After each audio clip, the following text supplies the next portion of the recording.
Raider Nation, we are back. Welcome to the Unfiltered Truth. I'm your host, Phil Robinson. With me, my co-host, my man, my partner, my friend, Phil Jones, and special guest, SJ Raider Son Joku Hey, from what's up, YouTube. man? What's going on, brother? So, how are you feeling? Dude, I'm jacked up as shit right now. I understand that it hasn't been perfect, but we've been winning games, and that's all you can ask for at this point. Absolutely. Absolutely. What about you, Phil? How are you feeling? Can't complain. I can't complain not one bit. You came out there. I said you got to win for yourself. You got to win for John Madden, and you did it. Absolutely, they did it. I'm fucking pumped myself. All kinds of jacked up. One of the things that I wanted to see was complimentary football. You saw it early. Yeah. They got it done on special teams in the return game. The defense has been rock solid for the third week in a row, really 4 out of the last 5 weeks. And like you said, to your point, Joku, it wasn't perfect on offense, but they got it done when they needed to, and that's all you can ask for. In fact, I wouldn't have it any other way going into Indianapolis, playing a 10 a.m. Eastern start and just doing it on the road. We knew that game was going to suck. We knew it was going to be a true grind. There was nothing we could do about it, but we went in there and fought every step of the way. Hey, that's how it's going to have to be, and that's how it's going to be on Sunday next week. Hopefully Sunday night. We're waiting to find out if they're going to be doing the flex or not, if they're going to give us Sunday night football to go on and conclude our season, which would be great. But so far, we're playing it by ear. So hopefully we should find out by tomorrow morning or tomorrow afternoon. I got a feeling it meets the criteria for Sunday night football, especially given the impact on the whole playoff seeding. So the Raiders win. A lot of teams don't get in. Raiders lose. The rankings stay where they are. No, it adds a ton of suspension, gives them a bunch of extra ratings going into that night game. They're definitely going to bump us to it. Oh, without a doubt. So my question is, are the Raiders ready? I mean, we could break this game down and we'll get to are they ready or not? Because quite frankly, what you've seen from this team has been unlike anything we've ever seen. For the last 2 years, we've seen them getting worse down the stretch, fall apart, be ugly, be awful, be downright unwatchable. But for the last 3 weeks, when we thought that this team was dead in the water and absolutely done for, they've come out. The defense has stood on its head, and the offense has managed to do just enough every single week to get it done. And it don't have to be pretty. The motto is just win, baby, and that's what they're doing. 3 in a row. It's that defense, man. I'm telling you, that defensive line, the rotation on that defensive line. I know so many people give Farrell so much shit, and I've backed that kid forever, but he has stepped up to be like your fourth defensive tackle rotating in. He does a hell of a job, dude, and Kuntz is going to end up being the real deal. We finally got some extra help with Jefferson at that defensive tackle spot. That shit's going a long way for us, and I don't think and having the pieces behind them, like Perryman stepping up has been huge. Hobbs is a fucking legend.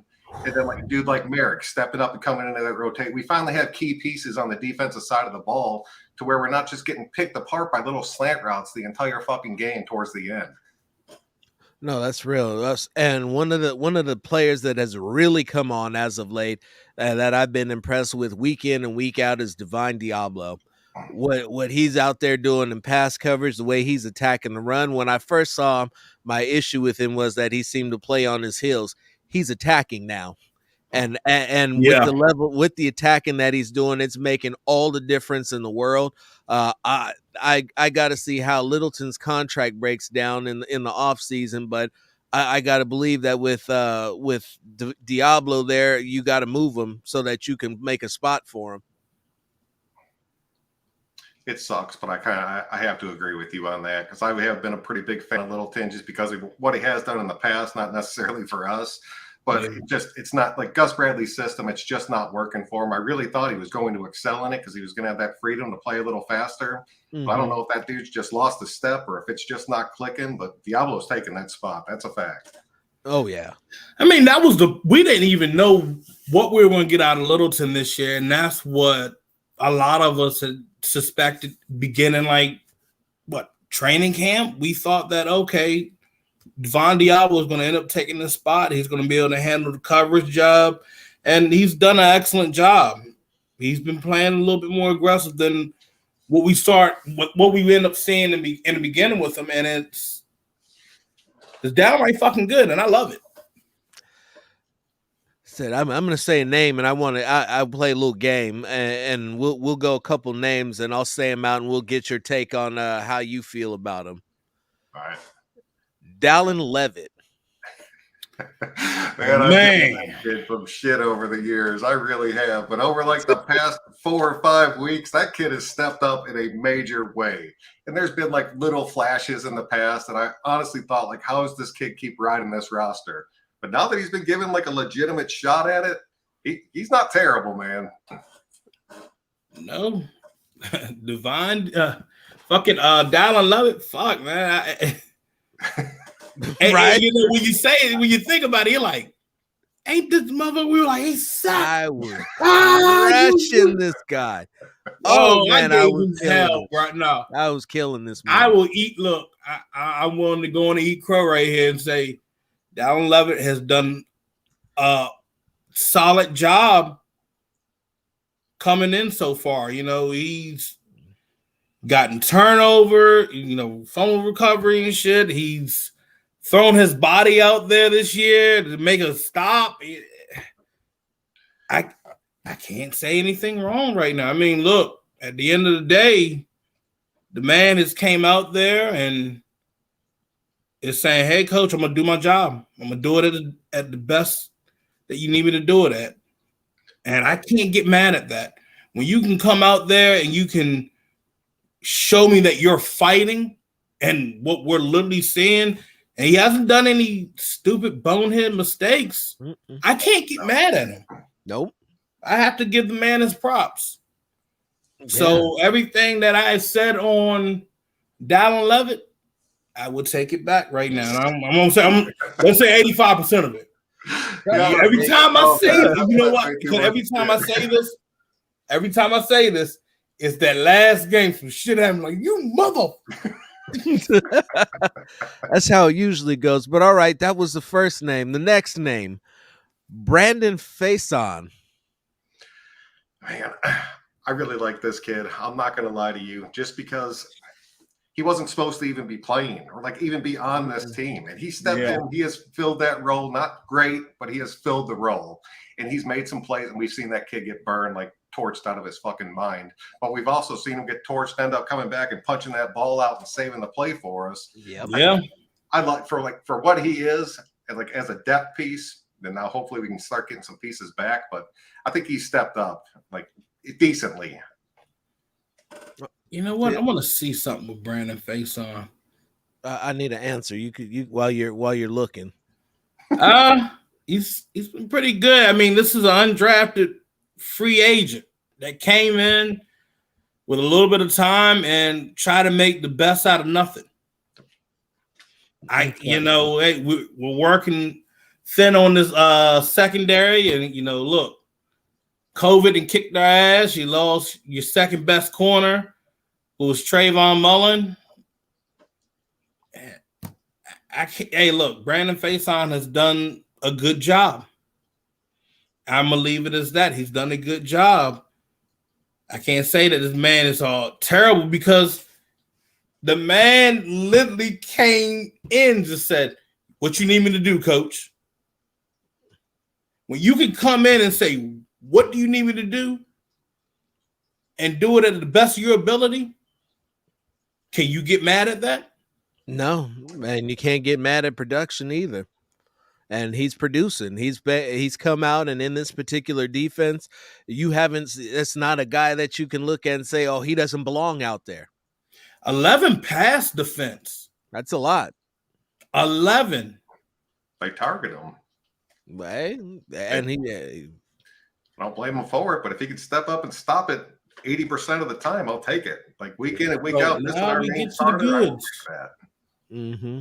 All right. Next name. I got two more. Zay Jones. You can go first on this one. Let me rise up backwards like Zay Jones. Zay Jones. Okay. Career day for him. 100 yards.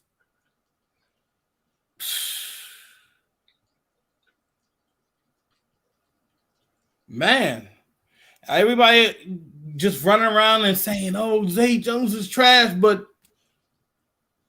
Zay Jones has been pretty much your most reliable receiver, second reliable receiver behind Hunter Renfrow. I'll give you that. But here's my thing about Zay Jones is for like 2 or 3 off seasons now, we sat through, oh man, him and Derek Carr have the best rapport ever. They're practicing by themselves. They're going to come out this season and light shit up. And then you never see Zay Jones like at all. He never gets the starting nod. He was always behind Ruggs or he was behind Edwards, always taking the back seat to somebody else, regardless of how much shit and hype you heard about that kid coming up. And he was going to be like Carr's next #1 wide receiver.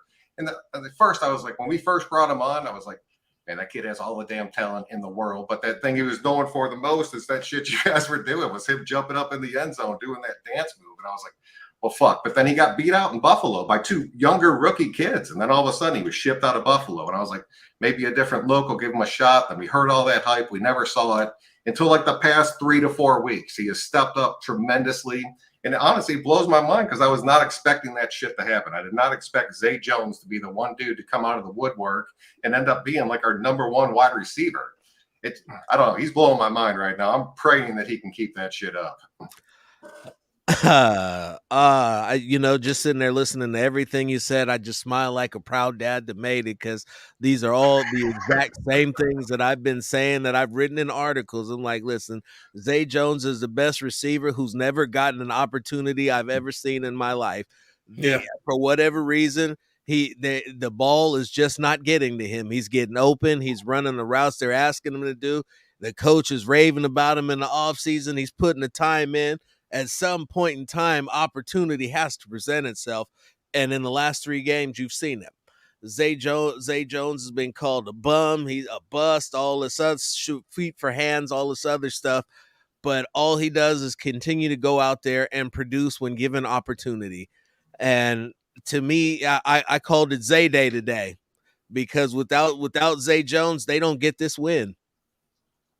Can I ask you guys a question real quick? By all means. Moving forward, like, into the playoffs and then into next season, do you think Zay Jones has like a true #1 receiver potential behind him? No. What I look at, it depends on what type of offense you run. What the Raiders have are types of receivers, and as long as they keep those receivers running those types of routes that they're best at, that's when they'll enjoy success. Zay Jones and Bryan Edwards, to me, are virtually the same guy. They're replaceable. They're interchangeable. They should be running the same type of possession routes, and you should have Deshaun Jackson and another guy, or Tyron Johnson, running the fast guy routes. Obviously, it's an oversimplification, but it is what it is. Then you go back to Hunter in the slot doing what Hunter does, and then you have your tight ends, and all your pieces fit together. So as long as your pieces do fit in their slots, they will enjoy success. You look going from having Zay Jones be the speed receiver to the possession receiver has turned around and took a guy who gets 2 to 3 targets, catches maybe one of them, and we say he's a bum, to a guy who had X amount of catches, over 100 yards, and was moving the chains and reliable constantly. So it goes back to what I've always said about the Raiders taking square pegs and putting them in round holes, and then wondering why the guy sucks. Well said. Well said. But damn, he has 500 some yards receiving? I mean, damn. Yep. Way better than the last 2 seasons when we had him. So, I mean, in a wild way, that trade awfully looks good now. All right. Il finale. You ready for this one, guys? Derek Carr. Oh, I was waiting for this shit. You know I was. That man has put this fucking team on his back and carried them the past 3 weeks. And I understand the defense has stepped up, but he has done it without jack shit. Somebody finally lit a fire under Josh Jacobs' ass in the last 2 weeks, which was happy to see that. But he does not have Waller. He is missing an outside true threat at this point. Hunter Renfrow is playing like lights out right now, and it's been helping him carry him along this, dude. And a lot of people, I know our red zone offense sucks. I was talking about it earlier, and a lot of that falls on Carr, but a lot of that falls on the play calling and how shitty of an offensive coordinator Greg Olson is, because he has zero ideas once he gets inside that 20. But Derek Carr right now, man, you have to have his back, at least through this little bit of a run that we're about to start taking. He deserves that shit, man. He has earned it. And I see his flaws, and I know you guys are going to put those in my face. And he's had more fumbles. I'm not going to Look. I've been good. Look, so far people have been trying to send the January 6th insurrection crew after me. So you got the Proud Boys coming after me. You got the get them. Oh shit. Yo, what's the black chick that should be running around talking that wild shit? I don't know. You'd have to. What wild shit are you referring to? I'm trying to fucking say it. Hold up, I got it right here. Oh shit! Look, I'm gonna try to be good. I've been trying to be good, but everybody been coming hard on me. But Derek Carr, yes, thank God, hallelujah. Yeah, I've been having the Proud Boys, the Candace Owen, black folks come at me. I just had some weird motherfuckers just come for me. Yes, we got the Candace Owen motherfuckers in Raider Nation too. I know everything. I know a scheme. I know everything. Anywho, Derek Carr still putting up these damn turnovers. But at the end of the day, he is doing his job in the clutch moments. But you look at the teams that you played. You played the Colts. You played Cleveland. You played Denver. Now you're going up against the Chargers that gave you a fucking hell of a time, where you're going to have to play mistake-free football to not even give them a chance to try to like say, oh, you know, we just had our defense just attack Derek Carr and just got a pick six here, or they've helped put us in good field position because we had capitalized on that turnover. We can't have any of that talking. We need to drive downfield, get six. You know, you got the connection now with Renfrow. You got Josh Jacobs getting the shit together. I don't want to hear any of these damn Charger fans next week. I don't. I got a coworker that's ready to run his mouth. And I might knock him off the 12. Let me not say that out loud. Shit. Yeah, that might make that premeditated, Brad. Watch what you say. This is recorded. You know. Hypothetically, just throwing it out there.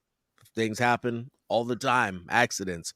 Hold on. I'm mad like it like glitched and your whole face froze like. You stupid. But yeah, hey, I like it. Raiders got to do what they do best and shock the world. Derek Carr for me.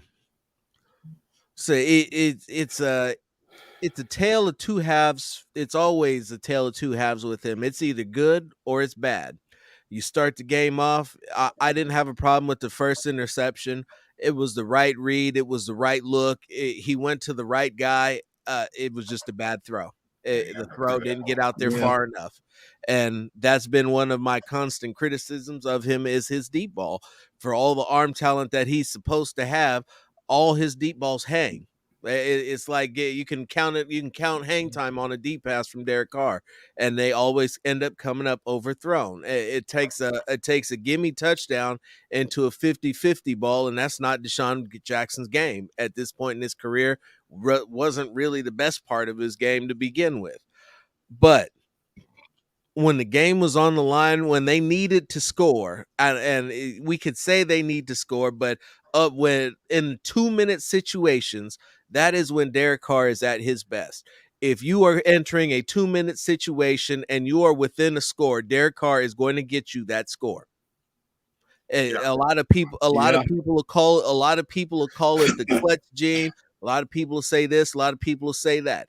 But if you look at it consistently, it comes down to 2-minute situations where the defenses are the same. They don't get a chance to change plays and come up with something ingenious, a disguise here and there. They're pretty much playing straight up how they're going to play because they don't have time to do anything else. And that's when he excels. And at this point in time, with what they're getting from the running game, and the way that he's spreading the ball out to all his receivers, he is doing exactly what they need to do to win. I would like for the interceptions to come down, but like I said about the one earlier, I didn't fault him for that. That was an aggressive throw, and had it been a better throw, we're having a different discussion. That is true, but I'm telling y'all, with having Josh Jacobs step back up, Renfro totally stepping up, Zay Jones actually becoming a part of this offense, and then Waller's ass being back next week for that Chargers game if he can bounce off that COVID list because his injury is pretty much over. This offense is going to be at full power. This offensive line that completely fucking sucked at the start of this season is actually starting to come together and looking pretty damn solid. I know Leatherwood had another bullshit penalty today, but over the past few weeks, and Leatherwood had a huge assignment today trying to stand up and block. Who was it, Buckner all damn? Dude, that kid had his work cut out for him. But this offense comes out full power, and we get these pieces back, and this offensive line is clicking with the way this defense is playing. We're going to kick the shit out of the Chargers, and we have a shot at making a decent push through this playoff. Wow. With DC carrying that shit on his back. Wow. What's that, Phil?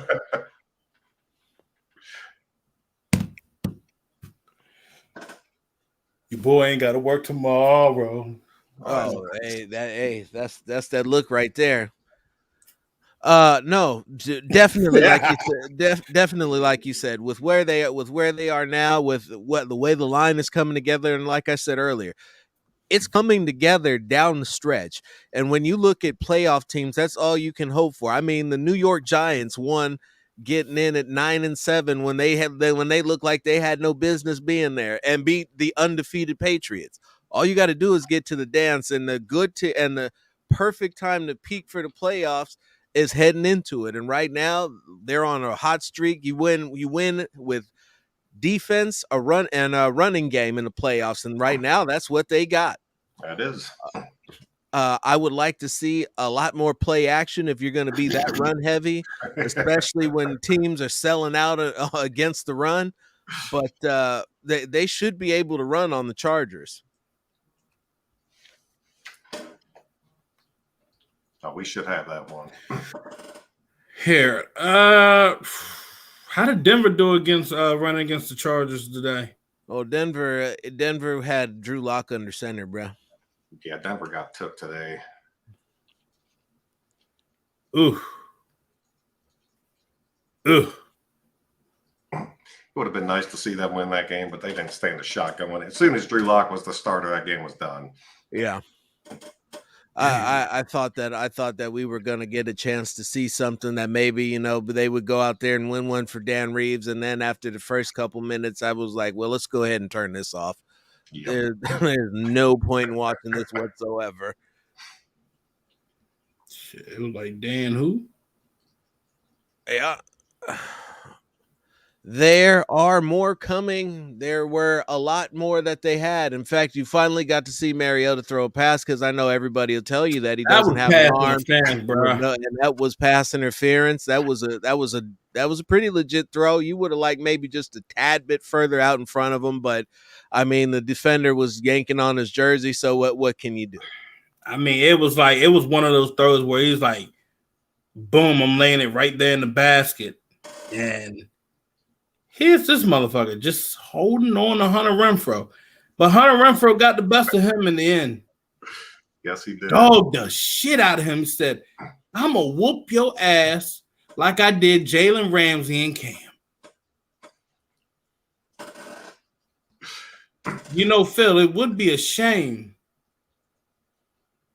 if I just edit that one photo.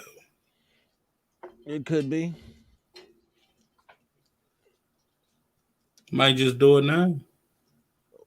Or we could finish the show. I mean, we can always multitask. I mean, boy, they're really going ham in the comment section about Derek Carr here. You see what you did, Joku? I gotta say, this is all your fault. You know, you come out here with that positivity, rainbows, and sunshine. You know, we got a reputation of not doing that here. I got to be the hard ass around here that tells you he's no good, even when. And that's your opinion. Trust me, dude. I catch so much shit on my show. Every time I say his name, people are, no, fuck you, dude. He's not the real deal. He's not going to do this. He's not going to do that. He had one hot shot season in 2016, and we overpaid his ass. And, dude, like, I've seen it. I've seen him get fast feet. I've seen him go into that dump-off game where he's scared shitless, and Josh Jacobs becomes his number one target, and he's throwing the ball 2 yards behind the line of scrimmage. But I've seen his ass carry this fucking team at the same time. And no, it's not always perfect. But the fact that he's doing it right now with how depleted this team is, this dude, like, that's him. Like, the offensive side of the ball right now is him. The defense has stepped up to help him, but he is carrying that shit right now. And if you could put Waller back on this shit, man, we're going to the next level. I promise y'all. And it's going to be because of his ass. And I'm sorry, but I'm backing him until he's off this fucking team. Hey, until he's that's what you got. And to me, in a game, this game had more meaning to me than just the playoff seeding.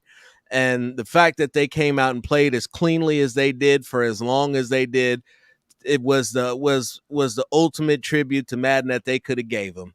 They went out, they beat a good team on the road. They played pretty much clean football with the exception of a couple mistakes, but that was an aggressive mistake, which you don't necessarily want to get mad at because you don't want to try to pull the reins back when you need to go out there and make a statement. Yep. And it was a game. It was a game that they had to win. I mean, let's be real. If they don't win this game, and everybody on this, everybody who can hear my voice right now is burning down this organization. Here's my thing. Yeah. This Colts team was at full strength, and it was the first full strength team that we've played in a minute, like, to be honest. And this team, offensively and defensively, except for missing their left tackle, they were at 100%. And this team, this Raider team, not being at 100%, went on the road, played an early game. We didn't kick the shit out of them, but we stuck in this game and then grinded it out in the end, man. I'm proud as shit of these guys right now. I'm not even going to lie. Absolutely. No, I am too. I'm not gonna lie. I am too. I was legitimately pleased with the entire outcome of this game. It was a hard fought football game. It was a great football game. And early it looked like a defensive struggle. And when was the last time you ever accused the Raiders of being in a defensive struggle? It's about time we could actually do it when we have. Been all our life. All our lives, and it was, and it's funny because you see some of my guys were talking about in a different DM. We're talking about, oh, the Raiders got to do this, got to do. I'm like, hold on, buddy, you got to settle down. This here's going to be a dogfight. Indianapolis ain't going anywhere. Nope. Indy needed this game to stay alive because they lost. Tennessee ended up clinching, winning the division. They needed this game, yeah. So they were playing their best damn football, and we still knocked them off. Yes, and have I'm not going to say they silenced Jonathan Taylor, but they definitely contained him and kept it to something that they could work with. 1 touchdown, 100 yards.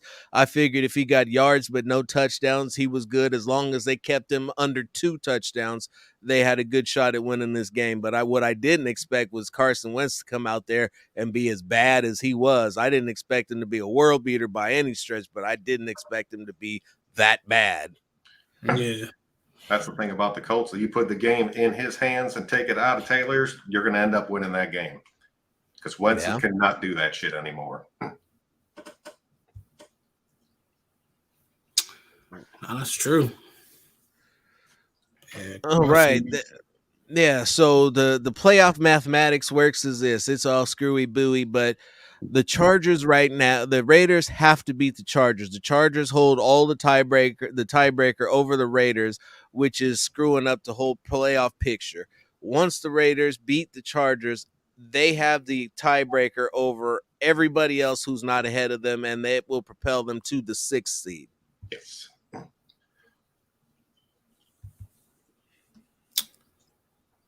Yeah. Shit, would that let me see. Go ahead, Joku. Who would that have us playing if we ended up at the 6th seed? Would we be going up against the Bengals? Kansas City. It would be. It'd either be Kansas City or Cincinnati. No, finish out, right? No, it would be Cincinnati. Yeah, so it would be the Bengals. Oh, you said 7. You said 6th seed or 7th seed? 6th seed. If we 7th seed goes, 7th seed goes to Kansas City. They'll be going to Cincinnati. Then I think most likely than not, if they win that game, they'll have to go to Tennessee. That Bengals team scares the shit out of me. I think that they should have beat the Bengals, to be honest with you. I wasn't impressed by how the Bengals won, and I think it was more the fact that the Raiders lost that game than they got beaten. I'll give you that, but just seeing how they played today, like they're starting to get that cockiness behind them, like to make that comeback today and end up being able to knock off the Chiefs and Burrow just fucking going off for like 455. That's the kind of shit that scares me about that team. Is just they're one of those teams where you can be playing them throughout the game. It could be extremely close. And then all of a sudden they just start to pull away because they just start airing that shit out. And that's where a dude like Faison becomes an issue. Or honestly, the other, oh man, I fucking spaced his name. Trufant. So the thing with the Bengals is it's a two-man show. If you can slow down Jamar Chase, contain him to where he's not going damn near 300 yards and 3 touchdowns in a game, the Bengals are a different team. Now, Joe Mixon got off for 100 plus, but he carried the ball 30 times, I believe, in that game. Yeah. The run defense is a lot better than what it was then. And I believe that they could do enough on offense as long as they keep Cincinnati to about where they've been at, about 20 to 24 points. I'll give you that. If we can squeak in there, I'm telling you right now, we're going to make some damn noise. We'll get past that first round. I guarantee that. I believe so too. Like I said, it's all about getting hot at the right time when you're going in. And right now, the Raiders are hot. We got to say they're hot, despite the turnovers. We could go in depth and talk about the turnovers of this team on offense. The defense is counteracting them, is getting off the field. The Colts are 3 of 11 on third downs. Yeah, 3 of 11 on third down conversions. They are shutting teams. They only got 282 total yards. Last week was 158. Week before that, it was 262 for the Colts. Week before that was 158. The last team that cracked 300 yards was the Chiefs, and they only hit 310 for the last 4 or 5. Exactly. Yeah, last 4 out of 5 games, the Raiders have kept every team under 300 yards and 20 points, or 220 points or less. That's huge. That's huge for us moving forward if we can keep that trend going. Oh, absolutely. Like I said, and heading into the playoffs, you got to carry a defense and a run game. If you can do both of those things, you'll be good. But speaking of the run game, that brings us to our good old boy, Josh Jacobs, who looked inspired, running hard, and then you see him taking a wince and a deep breath and looking like he's grimacing every time he hits the ground. He's a tough one for me, man, because he gets hurt every damn year, like every season. But when that kid's actually healthy, he's one hell of a running back. It's just a matter of keeping him healthy. I think I'd really like to see Perryman get more in the mix. I think that he's been running incredibly strong for these past few weeks. I think if you got him more, I don't even want to say like a 50-50, but like a 70-30 share to where he was getting like 7 to 10 carries a game, I think that would tremendously help out Jacobs moving forward, especially through like the playoff push and kind of keeping his legs fresh. And then I'm not really sold on Jalen Richard. I think there's other options that we could be using in that spot. But as far as just being the third down back, I'd like to see that be more Jacobs taking that third down role and then Perryman kind of leading the role more on first and second down. That's just my opinion on it, though. I know a lot of people don't want to see that shit happen. Not Jacobs, but Richard is playing a role, and Richard is the blocking back to help secure the blitz pickup, and it made an impact in this particular game. There were a lot of times that I saw him step up and stonewall a blitz at the line of scrimmage. Yes. And those are the little things that don't show up on a stat sheet that makes him clearly invaluable, because I'd have ran his ass out of town a couple years ago if it was me. But as we can see, you know, when the season plays out, some of these takes look a little sillier than others. But in terms of I like the fact that Jacobs has gotten to being a one cut runner.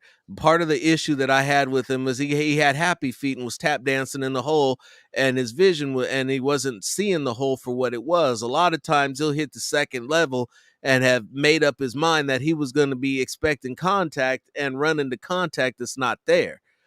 Instead of running through it and keeping the Jets going all the way. They can continue with what they're doing. They can make it work, and they got to be able to make those adjustments a little faster. I felt like there were times that they left a lot of yards on the field, and times they played directly into the defense's hand, and there were different things that could have been done. But that I don't put that on any of the players. I put that on the coaching staff and the offensive coordinator, who needs to be better at that and putting his team in a better position to succeed. Yeah, no, a lot of that falls on Olsen. Like, I have like zero respect for that dude. I don't know how you guys feel about him, but I see him as like more of a liability for this offense than anything else, because it seems like when we get into that 4-minute or 2-minute offenses, that's Derek Carr making those calls going down the field. When he's running those hurry ups and we start getting into that like real high speed tempo kind of offense, he's making those calls, and our offense looks a hell of a lot better. Then Olsen gets in there. You start calling timeouts. He starts calling plays into Derek Carr. And the entire damn thing changes. Like, we lose all momentum. We start going into some plays that kind of go off a script of what we've been doing to march down the field, and then it goes to shit. And I put that solely on Olsen. No, you preach it to the choir right there. that is what needs to happen, and he's definitely got to do it.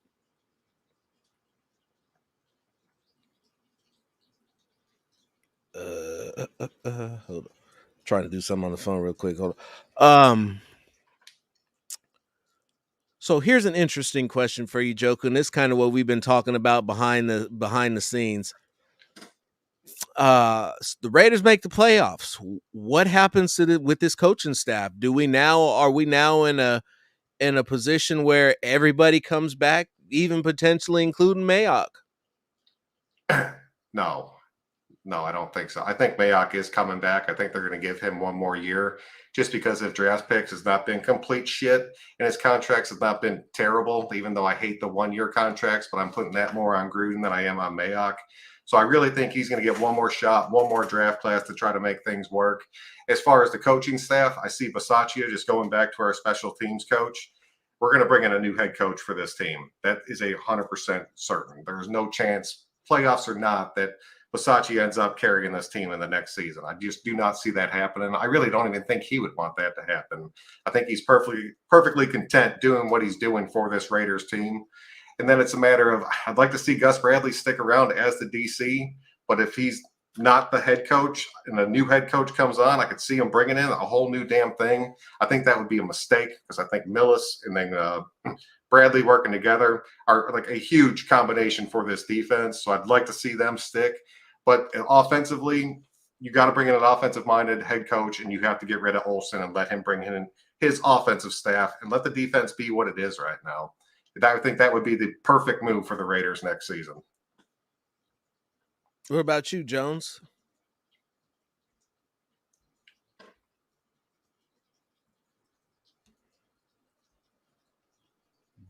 You're muted there, buddy. Muted. I think it No, was you. I blame you. I would too. Everybody else does. No, I still think you going and get rid of anything that has any name to Gruden. And to be honest, I mean, don't get me wrong. I like what Gus Bradley has put together, but we gotta clean up some things. That's just me. You can't just have a new head coach coming in, and then you still got some of the old coordinators and staff, because sometimes they're gonna start to feel like they're being undermined. Really, you're looking at the same thing when John Gruden came in, dealing with Reggie McKenzie. So, as much as everybody likes Mike, I like Mike, but at the end of the day, I don't think he wants to stay. I I think all this craziness, just dealing with this for the past 3 years, I think he's just like, hey, it's been fun. Thank you for the opportunity, but I'm getting old and I want to kick back. So I don't see him sticking around, and I don't think it's best to keep anybody from the staff around. Start clean. I don't think that Mayock wants to come back. I think that they've been actively campaigning for him to come back to NFL Network. Pretty openly at that. I mean, we're not even really trying to hide it with Rich Eisen and some of the other guys. You want your boy back, man. You know what I'm saying? Let me tell you about the new like peanut butter and jelly studios, man. And let me tell you about the offices, Rich. We got an office that'll be perfect for you. I was like, boy, I tell you, you can't tamper with the league against GMs, huh? But as much as I want to say that no, there's no way in hell that they should come back, that you should see Rich Bisaccia be the head coach. If they find some way to pull this together, go on a winning streak to make the playoffs when they needed to absolutely make something happen, that's something that nobody else has done since, wait a minute, hold your breath, Del Rio. Why'd you have to say it? You can't take it away from him. You can't take it away from him. The only person to do that since Del Rio, not Gruden, not any plethora of the guys that they brought in. I don't like it. I don't think it's the right move either, but it's a move that you can look at and you can say, he came in, he won his first 2 games as soon as he came in. League caught up to him. It got bad for a little while. He had a whole bunch of stuff go down. He's losing receivers. His players are getting themselves kicked off the roster. Then down the stretch, when things look at their worst, he found a way to rally the troops, circle the wagons, all that jive that they say, and get it done, go on a 4-game winning streak, and take this team to the playoffs for the second time in the last 20 years. Then as long as he replaces Greg Olson's ass, then I'd be okay with that. But that's my biggest it ain't just Greg Olson we got going and replace. Going and get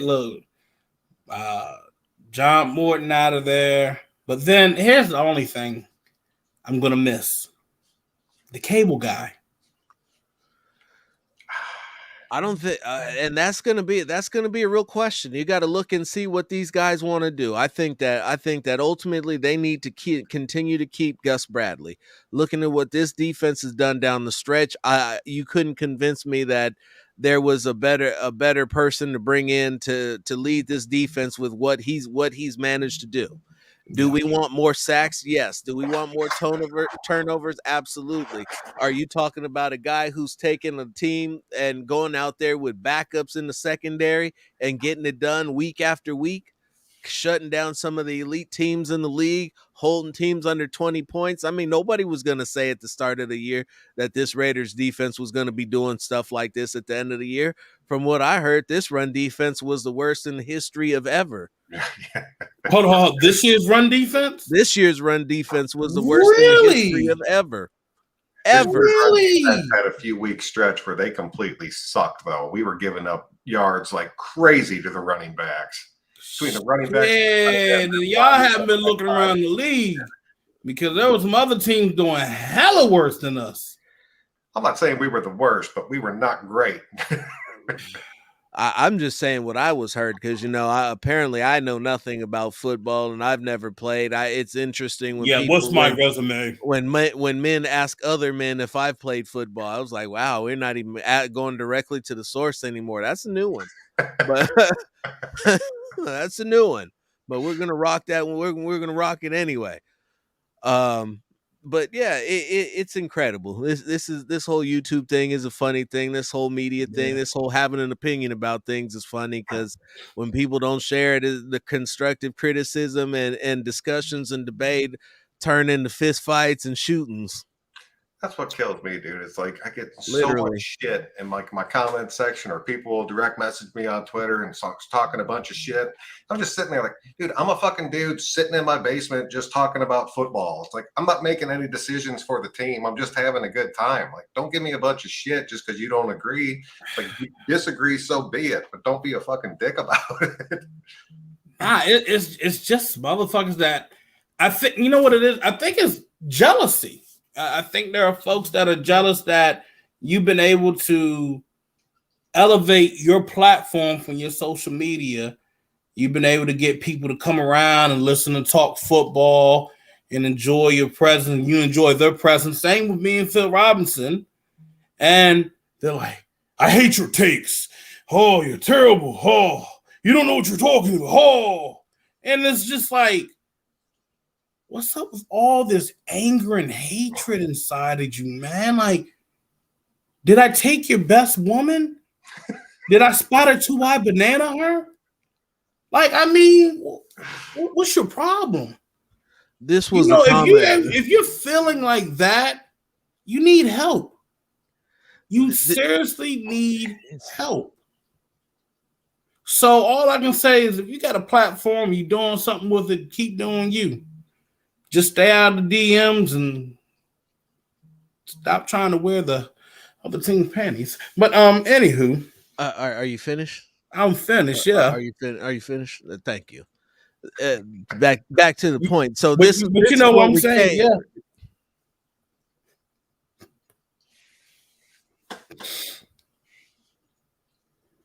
Okay. I promise you.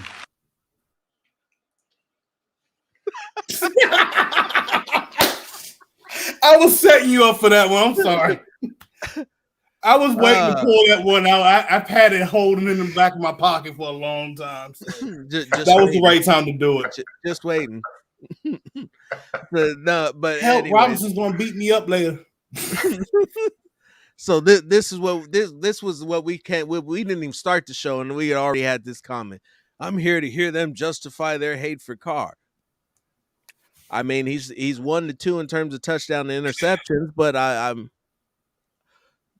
what we're up to 12 interceptions and 12. No, fumbles. We're at 14 interceptions right 14 now. 14 interceptions and 12 fumbles.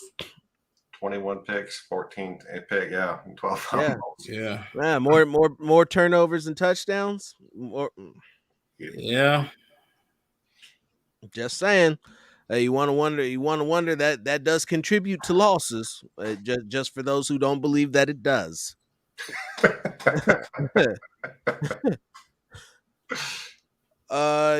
Said you got to hit the Venmo or the Cash App, brother. We're still working on monetization right now. Got to get them subscriptions up over 1,000. I see we're at 100.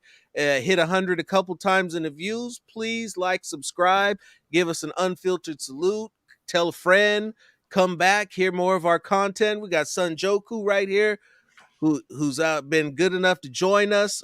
Raiders win, Raiders recap show going on right now. Hit them likes, y'all. Let me just say something just real quick.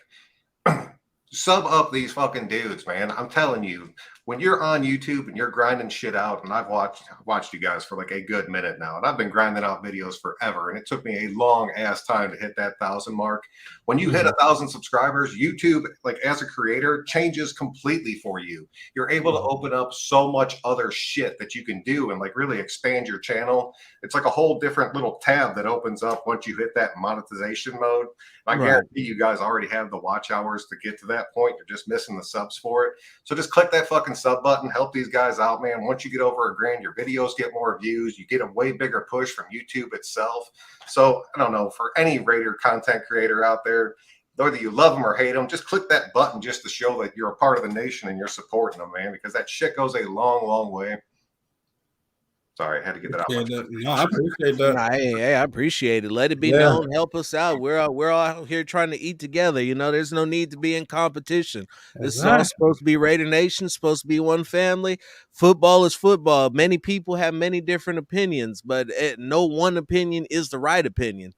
That's it. Because God knows I've eaten my fucking foot so many times throughout the past 3 seasons. It's unreal. I mean, I try to keep the bad takes to a minimum, but you know, I've been wrong before. It happens infrequently.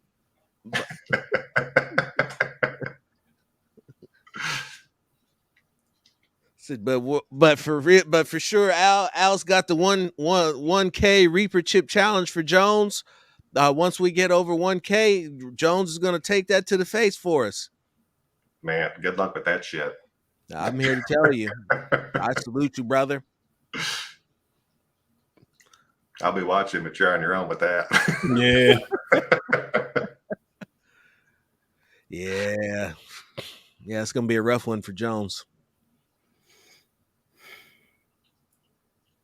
But this is what his dedication to the channel, Joku. That's what we're all about. The unfiltered truth.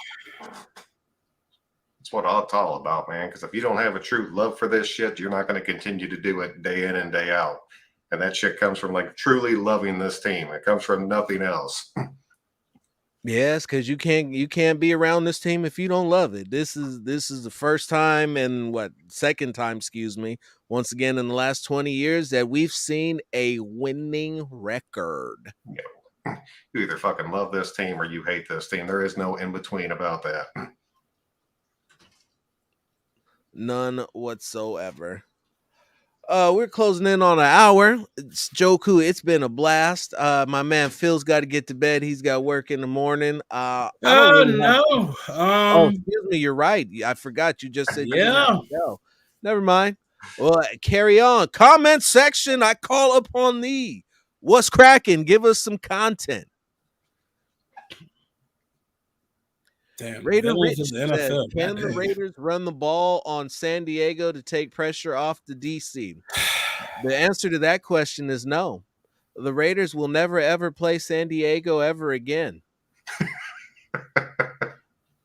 Man, shout out to Raider Rich, though, because that dude is the first person that told me about y'all, man. I don't know. I've joined into his Twitter calls a few times and just kind of listened to it. That dude, he never fucking agrees with me, ever, like about anything. But he's always respectful about it. And I do, man. I have his back. But you're right. We will never play that team again. Ever. Not once.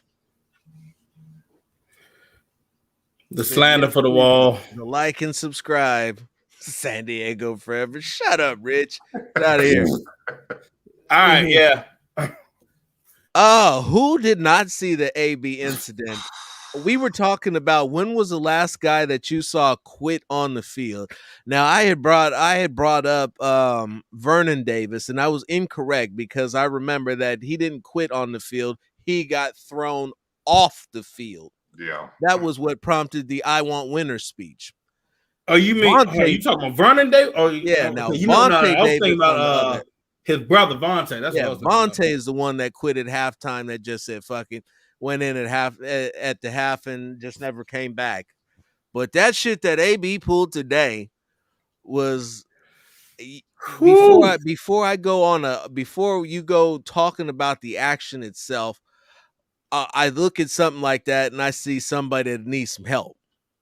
There's some things going on there that are deeper than football. So before I pile on for the insane gesture that we saw on the field, there's some things going on with that man that he needs some help, and I genuinely hope he gets it. But that shit that he pulled was fucking bananas.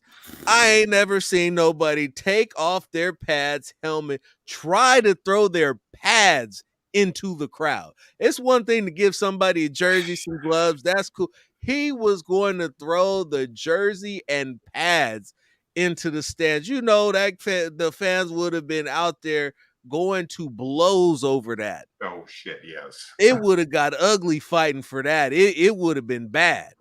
And then to continue taking off all his clothes on his way, I'm like, they're out there in New York. I know it's cold out there. All these dudes trying to strip naked like it's not 30 degrees or less out there. And then go back to, and the craziest part about it was that I don't know why he left, but he left, and after he left, they came back and won. Cause that's Tom Brady for you. That is great. Throwing to what? Some dude named Grayson I've never even heard of in my life, and all of a sudden he's catching touchdowns in the back of the end zone. Hey, look, right? Tom looked at him and said, "You want to make something out of your life? Catch this damn ball." Hey, look. He's done it before. Yo, after that Saints game, bro, Tom gave the whole team a look where, like, even Bruce Arians was like, "Oh, shit, now we done fucked up. Mm-hmm. Get all y'all's asses to the locker room." But look, I mean, look, Antonio Brown, man, it's just, and man, he needs help. I mean, look, we have our. I'll be real. I've had my 5 minutes of laugh with him, but at the end of it all, the man needs his help. Yeah, that's it. The dude has a family. The dude has a ton of money. He just needs to step back, go see a fucking doctor because his head is not right at all. And just step away from football, take care of his shit, invest his money, take care of his family, and just put all this shit behind him. It's the only chance he has at moving forward. Because right now, dude, he's on a path of like complete self-destruction at this point. Yeah, no, absolutely. And for as much as I hate that dude, I don't want to see that kind of shit happen to anybody just because I'm pissed off about something they did in football. It's like, that dude's like a real person. He's a real fucking family that he needs to take care of. Yeah, and so he was chasing a contract perk and they benched him so he couldn't get it. I mean, he's still got to play next week and they're not going to bench him next week. So he was going to get it one way or another. I have a hard time believing that was it, but it is what it is. Whatever it was, he's not going to get a second opportunity to go back, and he's probably not going to get an opportunity to say why he did it either. No, because from what I heard and from what Arians said after that game was like he was benched before the half, like right before the half, and he got incredibly pissed. Arians told him like in third quarter, "Hey, go back in, go back in." He kept saying, "No, I'm not going back in. You benched me." And then got so pissed he ripped off his shit, and you even saw Mike Evans like trying to pull his jersey back. Yeah, like what are you doing? Stop this! Like stop this now! He pulled away from him, did that shit. Like pieces are gonna fall where they may at this point for him. I mean, because in reality, because Godwin's out, and they did need him. Yeah, have needed him. Haven't won since or they didn't win since while he was out, and then won when he came back almost immediately. Now the funniest part about this whole thing that I heard, which I would have honestly paid money to see, was that after he stole his shit off, took all his shit off and threw it in the crowd and started walking, that the field security almost tackled his ass in the end zone, thinking he was a streaker. Yeah. That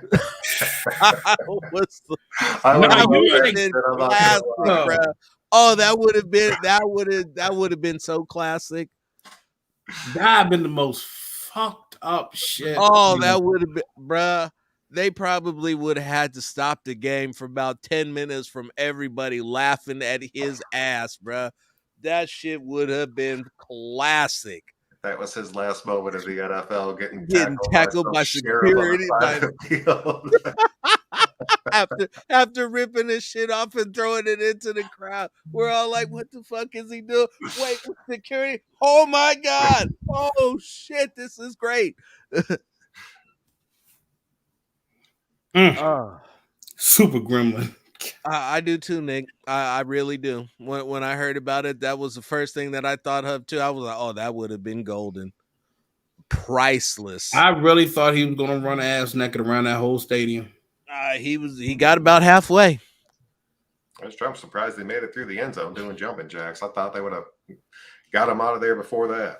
I mean, if you really want to get technical, shouldn't they have gotten a flag for 12 men on the field? Or offsides. I'm just saying. Shit, Well, because he's walking to the opposite. So he walked down the sideline and then went to the end zone. Yeah. So you're thinking like, okay, maybe he's going to the locker room, maybe something wrong. So they're not going to say anything. But man really lost his mind. That man really lost it. But yeah, man need to get help. Yeah, he does. I still wish that security would have tackled his ass, though. Me too. I really do. I really do. And that might make me a horrible person, but I don't care. I don't either, just because that would have been funny as shit. Like, yeah. But that would have been the meme that just shut down the internet. All 32 teams, everybody's just cutting that out. Like, oh, I know y'all have to see this. So we won't find out probably until tomorrow morning or tomorrow afternoon. Yeah, I'd be willing to guess it's going to happen though, Ace. There's not a more deserving game. There's not a game with a bigger impact than that one. Yeah, definitely. That is the Raiders are in a unique position where each game is bigger than the last. And that doesn't happen too often around here, but that's where they're at right now. They're in a position where they win a game, they're good to go. They don't, it's all good. Do what you got to do, Playboy. And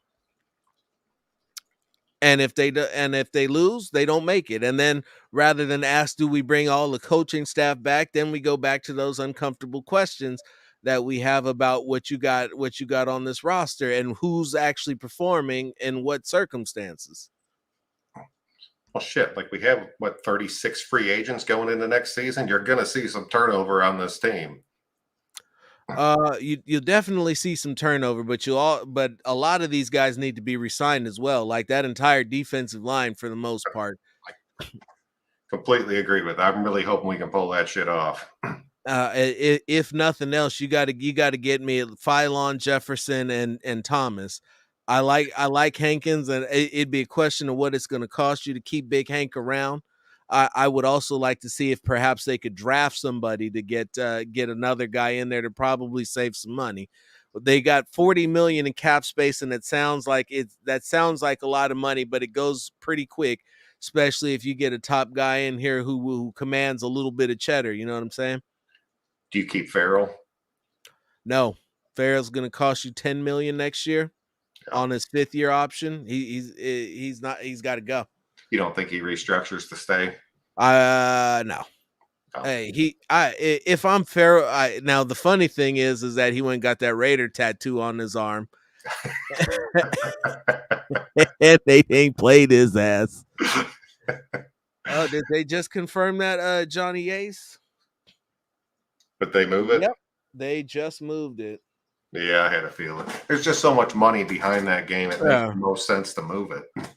Yes. They're way too much playoff implications, all of that. Now, the best part about that is that the Raiders and Chargers game is always the one that gets flexed to the late game. And when they get flexed to the late game, what happens, Joku? You beat that ass. They beat that ass. Every time. Beat that ass every time. Every time. So happy. Every time. Shit, the 8 o'clock, the later the better. We're gonna start at 8 o'clock. Book it. Yep.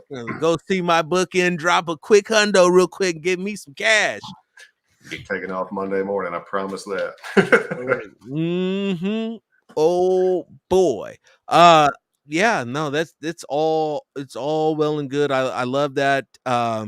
you said that you are running up on time, so tell everybody what you got coming up, where they can find you, and I'll let you go.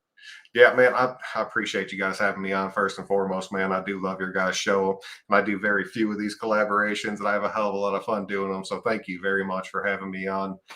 Then, as far as everybody's concerned, it's SJ Raider. I'm only on YouTube. I really don't fuck around on anything else. So check it out, man. If it's something you like, please click that sub button. Because, like I said, it really helps all of us grow as a community. Definitely sub up to these guys if you're watching from my channel, because they totally deserve it. But thank you, man, very much. I really do mean that. No, no, absolutely, and we'll have to do this again. Hopefully, we'll be doing this in the playoffs. No, yes, sir. Hopefully, we'll be doing this in playoffs. But all right, boss man, if you got to take off, or take off whenever you got to do it. No, I'm good, man. Thank you. I'll see you next time, man. All right, right on, right on. And so it's just me and good old Third and Renfro, Hunter fucking Renfro. That's it. That's really all you can say about it. This little guy who looks like 5 foot nothing, 100 nothing, is out here shredding DBs, getting it done. He's gonna break 100 catches on the season. He's already broken 1,000 yards.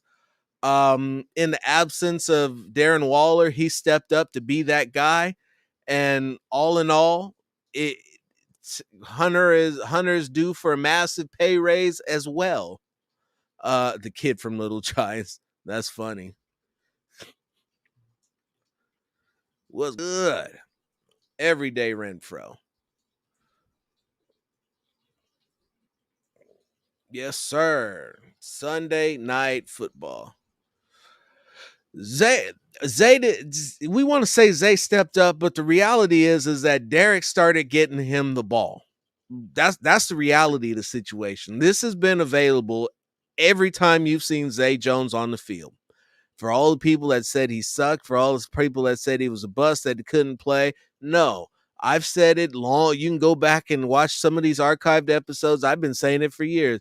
Zay Jones gets open. Zay Jones just doesn't get the opportunities that he needs in order to be successful. Today, Zay Jones got those opportunities. And I need to go back and look. Hold on, let me pull it up. But I'd say that he got those opportunities at the expense of Brian Edwards, who I don't believe got any. I don't even think Brian Edwards got a target in this game. So while I'm doing this and looking up, uh, Hunter is a legend from Sean. I don't even know what you can say about that, man. Honestly, there'll be one thing that you'll not hear on the Unfiltered Truth is any Hunter Renfro slander. I will not tolerate it. I won't support it.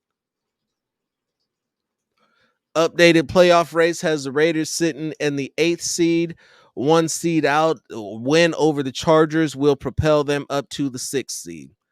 All of the tiebreakers are contingent upon the second place team in the AFC West, which currently is the Chargers. With a victory over the Chargers, that will be the Raiders, and that will be the 6th seed.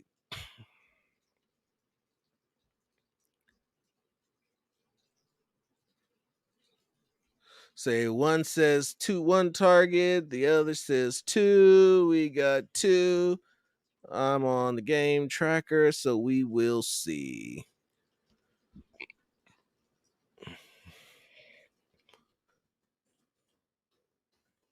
We have 2 targets, no catches for Brian Edwards. 10 catches, 10 targets, 8 catches, 120 yards for Zay Jones. And then we have 9 targets, 7 catches, 76 yards, and a tug for Hunter Renfro.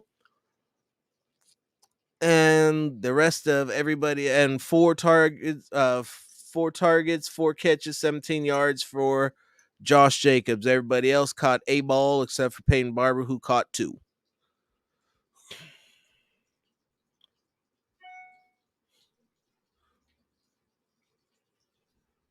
All right, go back what we got. Oh, wow. Cohen.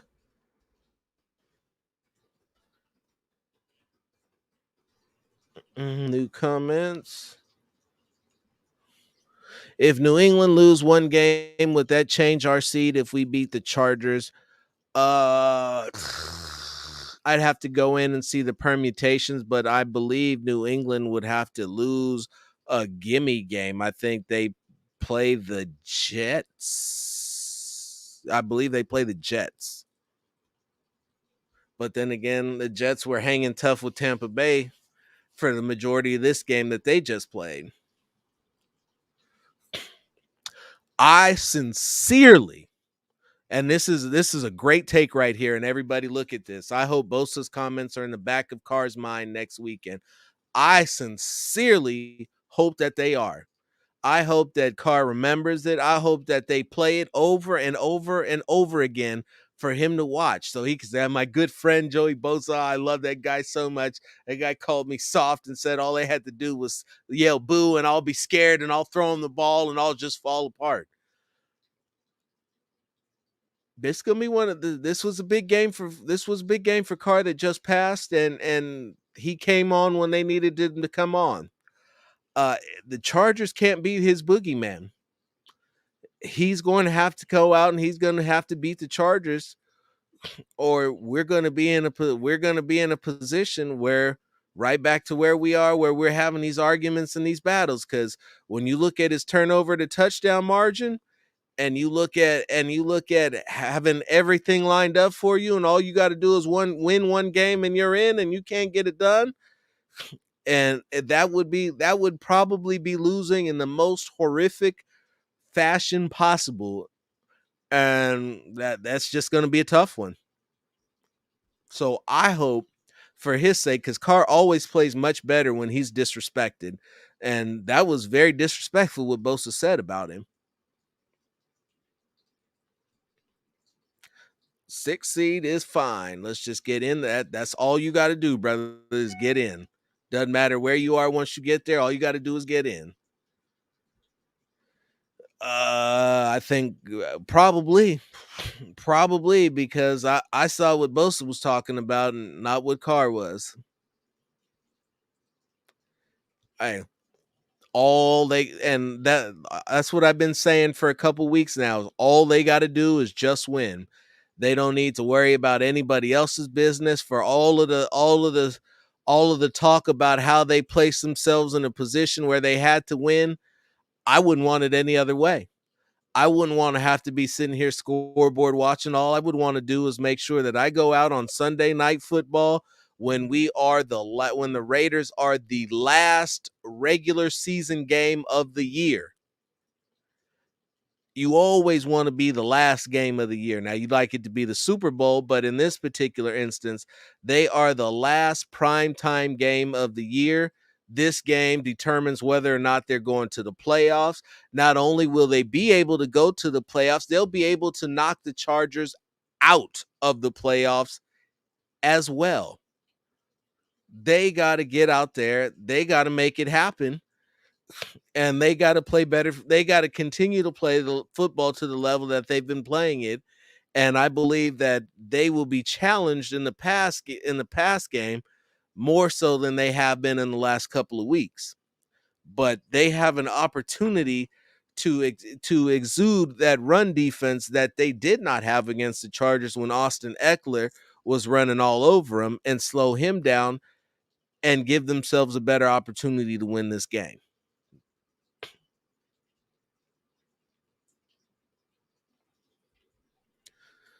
Brian 559 Brian says revenge game. Absolutely. And revenge is a dish best served cold.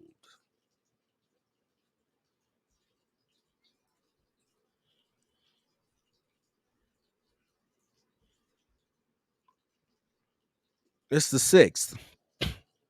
It should be the 6th. I believe the Patriots conference record is better than the Raiders, so it will be the 6th.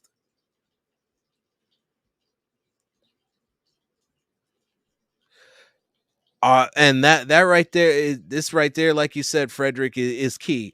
After all the noise, after all the distraction, after all the craziness that has happened, this team is in not just a meaningful game. Meaningful game is kind of funny. this game isn't even a meaningful game. This is a full-on playoff push. Not a meaningful game, a playoff push. One win, they're in. So it doesn't matter who else does what.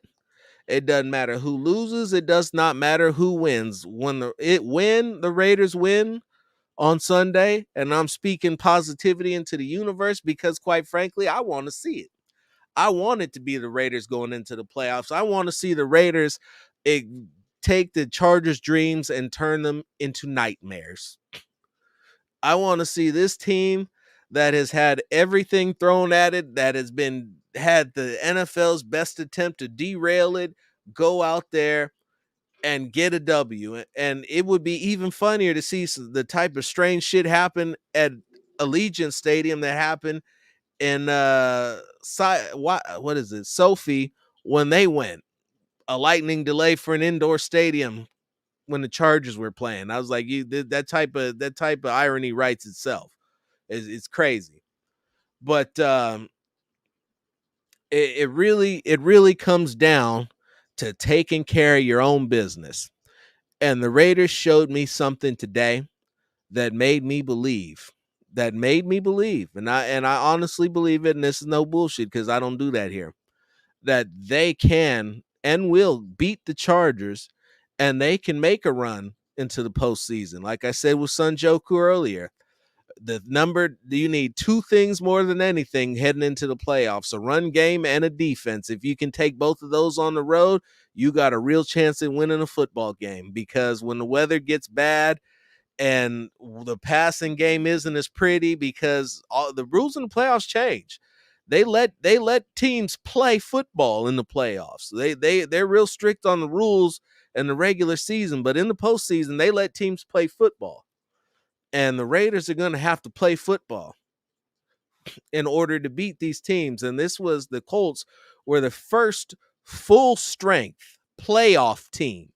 Full strength playoff team. That was so crazy I said it again so you can let it sink in. That they beat. For all of the social media posts, Twitter, Facebook, Instagram, of all the people say, "Oh my God, the NFL's trying to fuck us. Why would they let him come back?" It didn't matter. It did not matter, because they went out and they did the three things that I've been saying that they need to do in order to win every game, that I'll continue to say until you're tired of hearing it, and then I'll say it one more freaking time. They blocked, they tackled, and most importantly, they executed. You do those three things in a football game and you will win. And they did.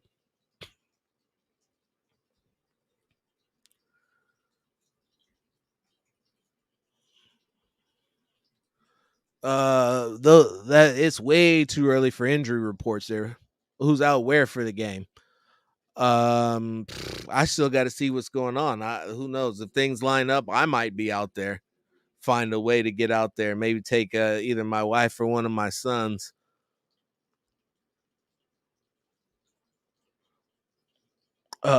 Jones.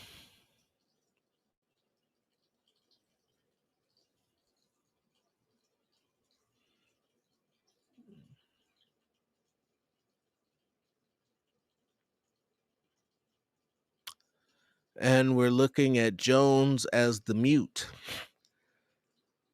The mute button there, champion. There we go. All I can say is prime time. Damn. All the lights. It don't get no bigger. God off the liquor. I can confirm. I did have some liquor, but not can confirm. But again, you're on prime time. You got to redeem yourself. And they control their own destiny, man. That's all I can really say. I can keep talking this up over and over, keep repeating, keep preaching this and that. These are grown men. They control their own destiny. You either come out, score, shut the Chargers down by any means necessary, or we can say, well, at least we won 9 games this year, which none of you guys are going to be wanting to fill. You guys, if you go into Allegiant, you're going to be wanting to fill 10 wins. At least. No. I'm not talking about the win thing. I mean, like, yeah, the wins, but I am. You're going to be wanting to fill that energy just building up where you just like, yeah, you off, you looking at every powder blue fan that's there. And you're going to want to probably storm the field, but you might get tased. Yeah, they can't tase you all. Said, but it's gonna be hard to get out of Legion Stadium though. If you run on the field, just gonna put that out there in case you want to. That seems like a good idea.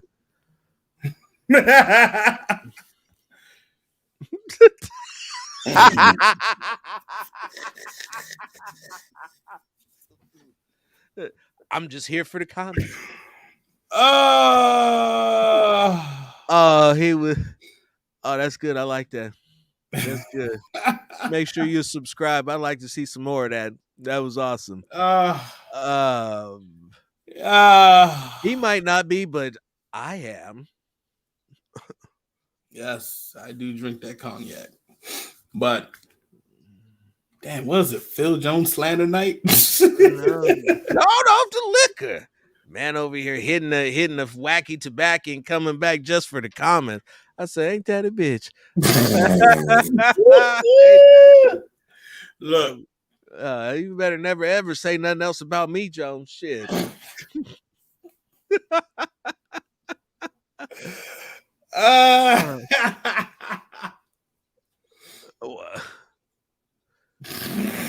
They will. They will. This is the type of atmosphere that was and is supposed to differentiate Vegas and put them over the top. This is supposed to be the great timeout, the destination must see. The only thing that would have been better would be to host a playoff game. All right. Hey Phil, do we keep the coaching staff if we make the playoffs and win a game?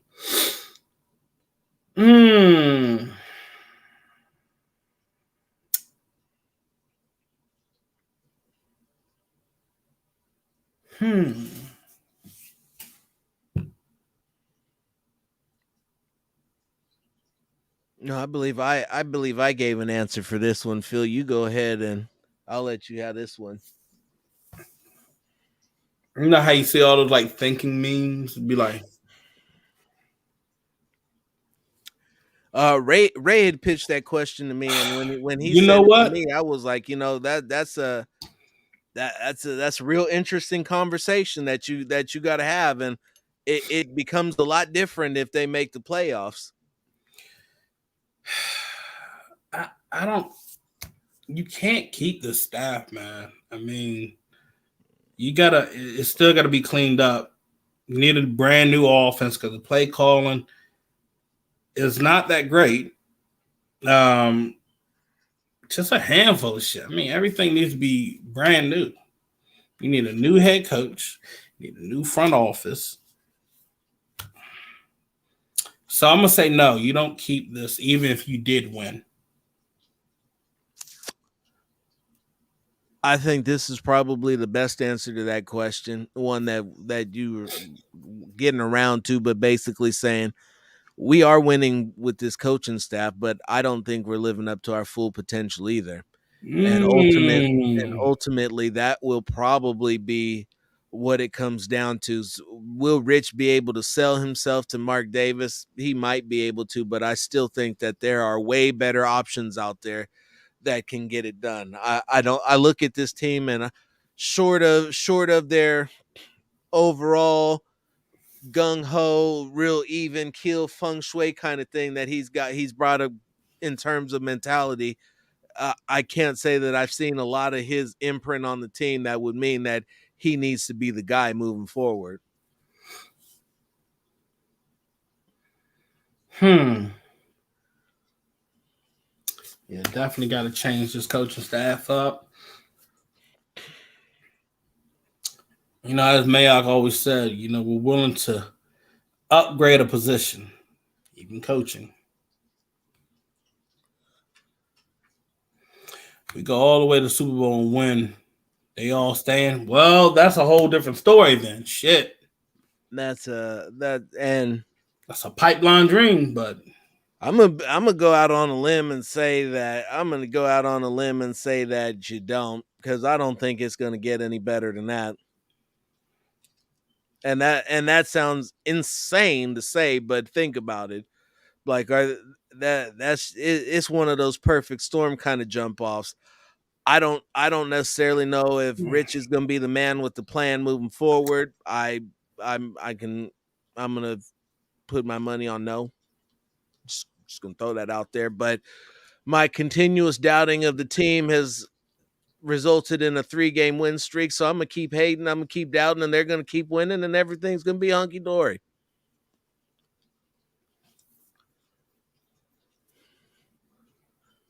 okay.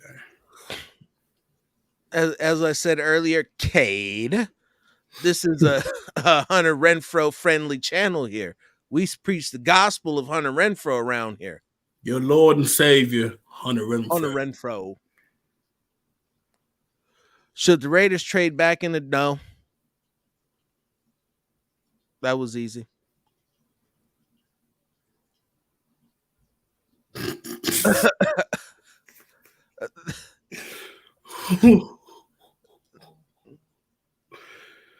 Y'all leave me alone. Yeah.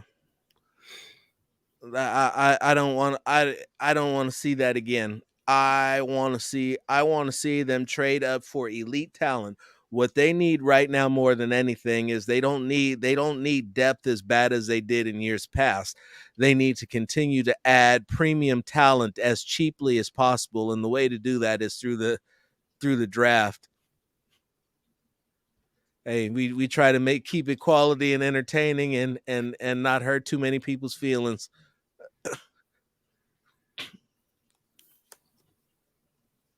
I don't think so. Here's the thing: we get caught up with this whole number thing. Your number one receiver is the guy who gets open and the guy who gets the ball and does the most with it.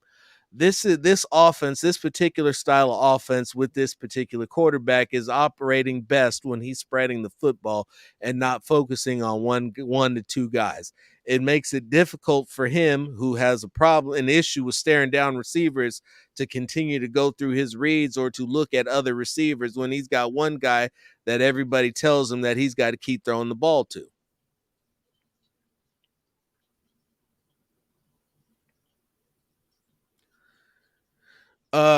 Davis should be all cashed out in terms of assistants and whatnot. I believe all of John's assistants were on 4-year deals, which means that they should be coming up this year.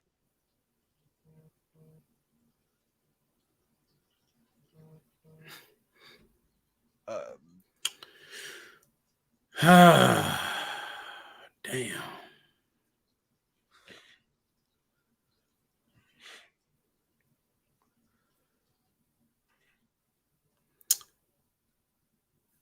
Say, Kenneth, I didn't mean to crush you like that. Don't be a stranger. That was it. I've just seen so much.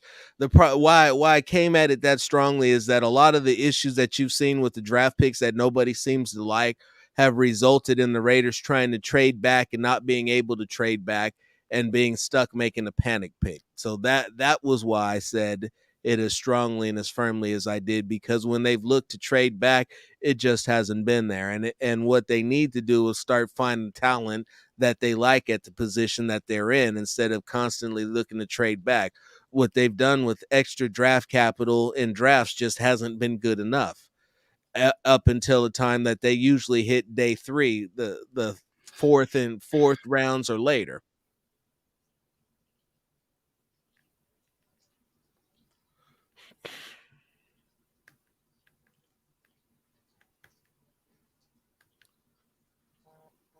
Yeah, pretty much. Yeah, I agree with that one. Yeah, man, that you said Packers versus Raiders. We just trying to bring it all back. Packers versus Raiders. That's What we gonna get hit with first? Rogers' bad toe or the cough? mm. um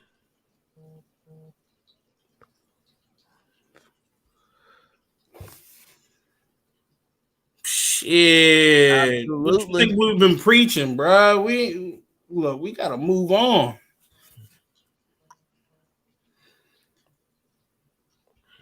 Vincent Newsom. A lot of people would like to see Coach Buck back, Mike, but I don't. It's. I think in order to bring Buck back, he's gonna need to get a promotion. I don't think he's gonna come back and be just a defensive line coach. I'd like to see him be an assistant DC. I'd like to see what he can do for the entire defense. He's shown that he's capable of coaching a defensive line and getting production out of them and getting the younger guys to believe in him. And a lot of the times, that's the biggest thing about it. And I said it back when he was still coaching us, was that his son was coming up through the ranks and he was getting his son out of Chandler High School and into Oregon. And since his son's been at Oregon, his son has had some. I got to check to make sure, but he's got his son to Oregon and playing, and he coaches in a way that's relatable to the younger guys because he has a child their age and a little older, a little younger. You know what I'm saying? Yeah.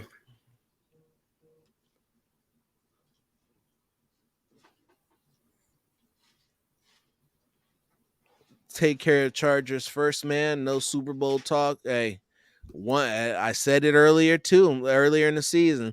As long as they take everything 1 week at a time, focus on their opponents, block, tackle, and execute. At the end of the year, when it all is said and done and the final tally, I like the Raiders to win more games than they lose. I had them at 11-6 this year. They're on the precipice of 10-7. That's not bad.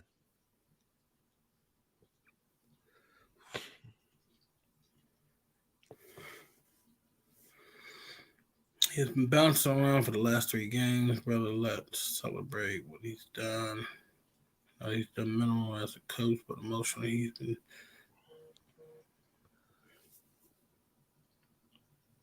He's allowed not only that, but he's allowed players to be who they are. He's given Josh the freedom to say what Josh is going to say. I don't know what's been said behind the scenes, but um, it's a different atmosphere in Rich's locker room. But right now, the team is responding to it down the stretch, and sometimes you need a new messenger.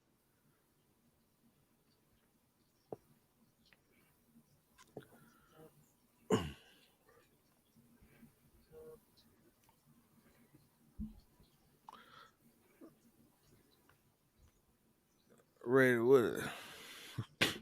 what is Edwards as a receiver? He's a possession receiver.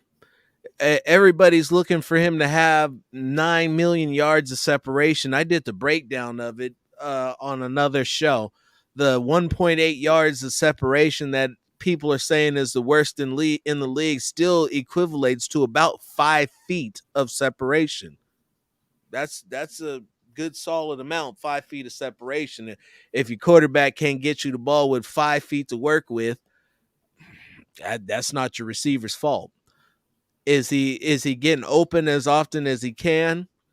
It's hard to see what routes it is that they have him running, but part of the issue that they have is that a lot of those routes are decoy routes. They don't do a whole lot of throwing to the wide receivers. They throw to the slot, they throw to the tight end, they throw to the running backs for checkdowns. So your receivers get frustrated. I believe he's got talent too. I believe that he's probably your superior red zone threat, but they got to find a way to continue to get him the ball and work everybody on the field.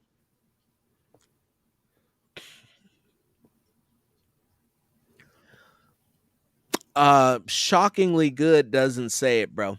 Said the word that you're looking for is shockingly elite.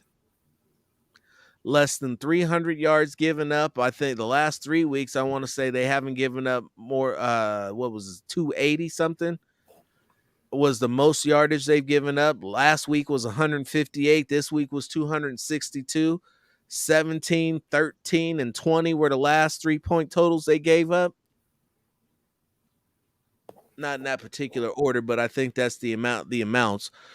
And they've stopped Jonathan Taylor, contained Jonathan Taylor, stopped Nick Chubb, and held the Broncos to 18 total rushing yards. That's fucking great. That's great.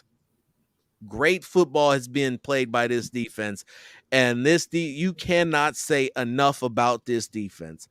You can come out, you can say this, you can say that, but the fact of the matter is that whenever the offense has gone out and not made it happen, whenever the team has needed the defense to get off the field, that's what they're doing. That's what they're doing. They've been placed in some bad situations, and even and when they were right on the goal line, have they held up? No. But they for the most part kept the Colts out of the red zone nearly completely for the whole game. Except for that, I think, as a matter of fact, I got it right in front of me. I think the Colts were only in the red zone once.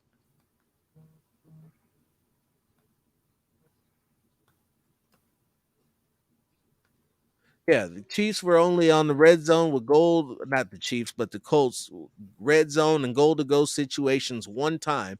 The Raiders finished 500, 2 for 4 in red zone, but with 3 field goals. So you let that, and once again, Indy's a playoff team. Jonathan Taylor has been the hottest player in the league. Like Phil said earlier, you're looking at an MVP candidate. You're looking at an all-world player, a threat to take it the distance every time he touches the ball. And there were a couple of times, there was a series, a possession in the second quarter where it looked like they were gashing the Raiders. They were getting ready to get it rolling. The offensive line was knocking them 5 yards off the ball every run, and they were stacking them up. And then they just hit their stride. They buckled down and got right back to playing defense.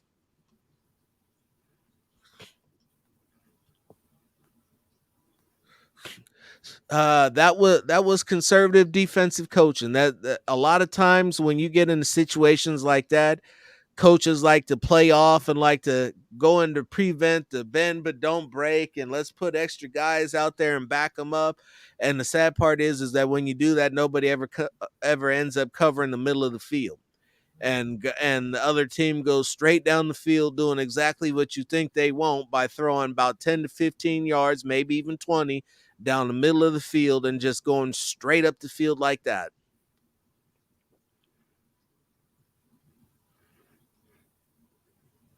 The back end has played the best the last 3 weeks.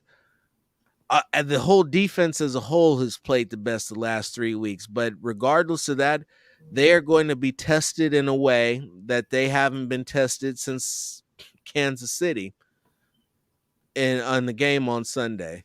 The Chargers know Gus Bradley's scheme. They beat Gus Bradley's scheme.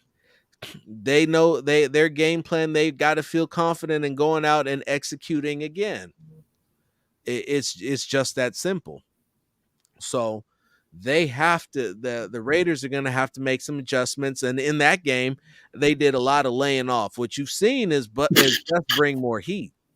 What you got there?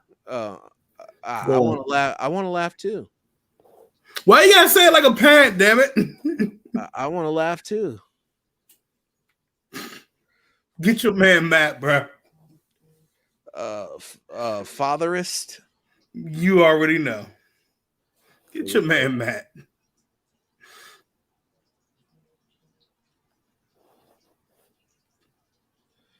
So wrong one. There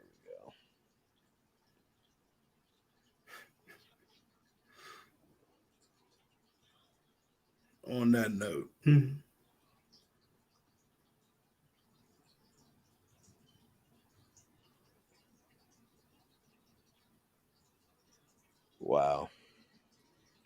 Get your man.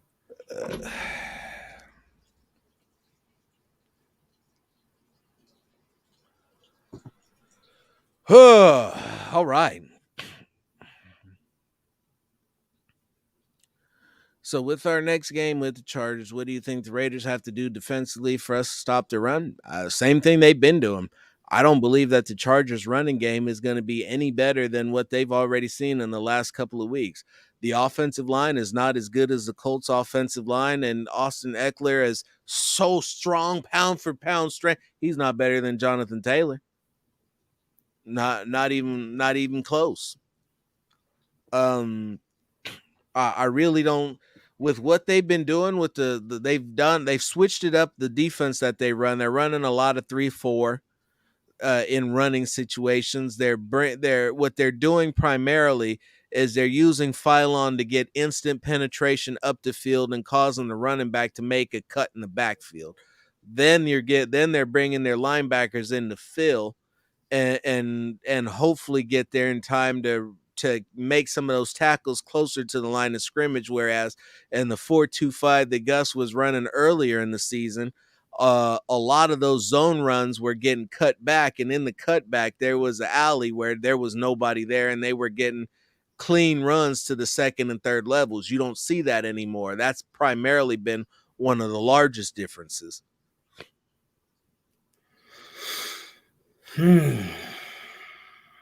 No, we're not a better defense without Abram. There are things that Dallin Levitt does that are better than what Jonathan Abram does in coverage. Dallin Levitt gets to his spaces better, but for as bad as we want to say that Abram was, I've seen Abram make drastic strides in his coverage, and rather than be completely spun around and not in the right position, not anywhere close to the right position, he's just been late and not made contested plays. But up in the box, there's nobody better in the box right now for the Raiders than probably you'll see Divine Diablo, Denzel Perriman, another linebacker, and Jonathan Abram. I like that to be the run defense, and the fact that Abram is out for the year is it's a detriment to the team is what it is. They're going into the playoffs. This needs to be an all hands on deck kind of scenario. You saw them go to Mariota more. You saw them use Mariota in the red zone, which is something both me and Phil have been clamoring for. As we said it earlier, Mariota got a chance to throw a pass. Didn't look half bad. It looked like he had a pretty decent arm to get it out there, and great ball placement to me. But the hell do I know? We don't know football. Remember, Phil?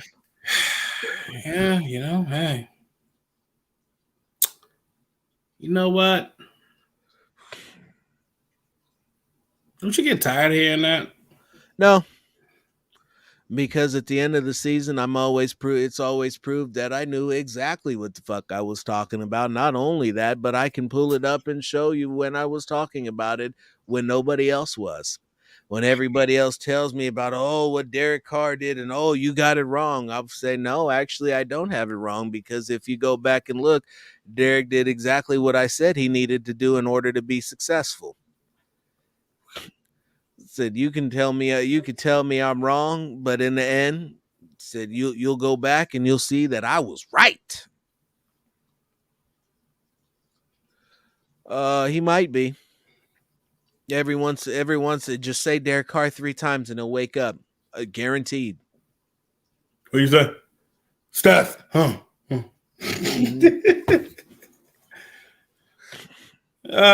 Shit. Let me stop fucking with y'all like that. Same to you, Raiders, Casper, and that goes for everybody in here. I think we've been 95 strong, going on damn near 2 hours now. But Happy New Year to all of you from both of our families, my family, his, our Unfiltered Truth family. You guys are like our third family. It's beautiful. It's a beautiful thing. But Happy New Year's, Merry Christmas to all of you. I hope that everybody enjoys prosperity, is healthy, and got healthy families and all that good jazz. Oh, look who made it to the comments section, Phil. We got Alejandro out here. Alejandro!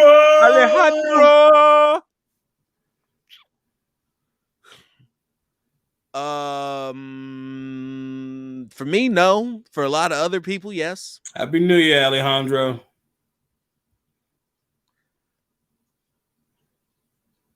Let that drinking be off that drinking piece.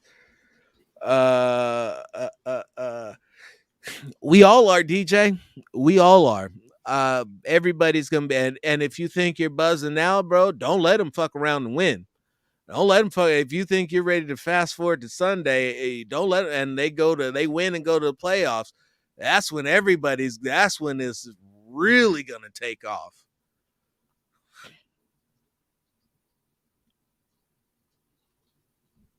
What else we got? Derek Carr. He said it 3 times. See, look, his head just picked up. His eyes are open. He made a noise. I told you all you had to do was say it 3 times.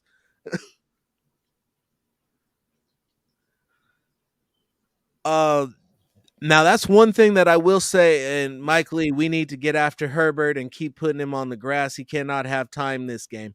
No, he cannot. And one of the things that I saw in this game that I wish was better and that they had done better with was getting Carson Wentz on the ground.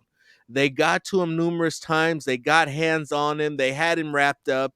Damn. And just when it looked like he was going down, somehow he managed to squeak out of it. Yeah, I was trying to get that damn ball out, man. And I can't blame him. I can't blame him either. And hey, it gives them something to think about when they're back there. Hey, if you can't get them on the ground, you get them to worrying about the football. That's just as good. Cause anything that you can cause the quarterback to take his eyes off his receivers and start looking at the rush. When that happens, you got him.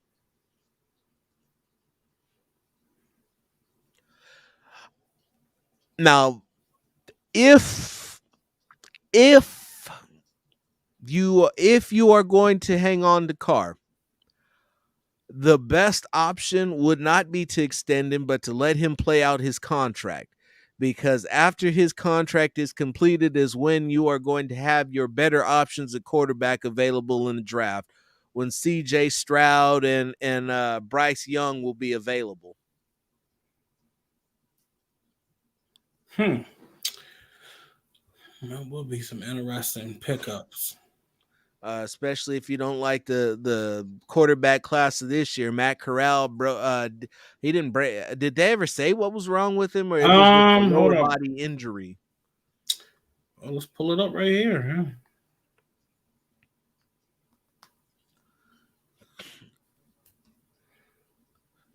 Absolutely, the defense is getting better every game. Said it was a leg injury. Just a leg injury. Because at first I thought the worst had happened, but when he came back out on crutches on the sidelines, I was figuring it's probably just a sprain or something. So it shouldn't really take him drop his draft status too much. But good news! Yes. So Lane Kiffin said Matt Corral's X-rays came back negative. Yes, but he wasn't able to play. So I think Lane was holding him out just to be on the safe side, saying, "You know what? We're not gonna let you. I'm not gonna ruin your ruin your career before it starts." You done so much for me, so I got you. I would. There's a lot. It was just a rolled ankle. Okay, good. In terms of drafting a running back, I absolutely would. You gotta have a guy who you can count on to be there every week, a guy that you can give the ball to and not worried about if he's gonna get hurt every time he touches the ball. And I love what Jacobs is some of the things that he said in terms of leadership, in terms of working with the line to resolve the problem with the only guys that can resolve the problem. But the best ability is availability, and it's always a question with him.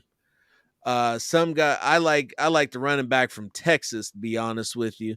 There've been a lot of guys that I've seen that Brian Robinson's good, the kid from Texas. I liked what I saw from Cincinnati's running back. I think he'd be a good little pickup later in the draft. I agree with you on that one. Yeah, there's a lot of running back. This is a good running back draft.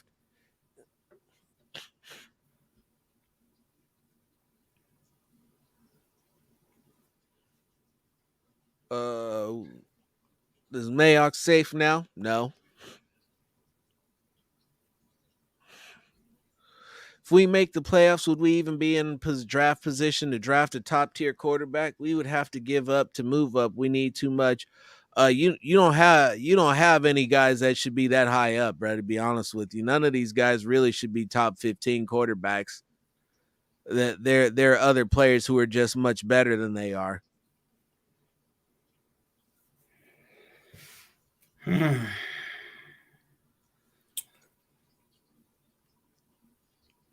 Brian Edwards, I mean, Phil, you kind of said it earlier. I mean, you said Zay Jones and Brian Edwards about the same guy. Same guy. Man, the same guy.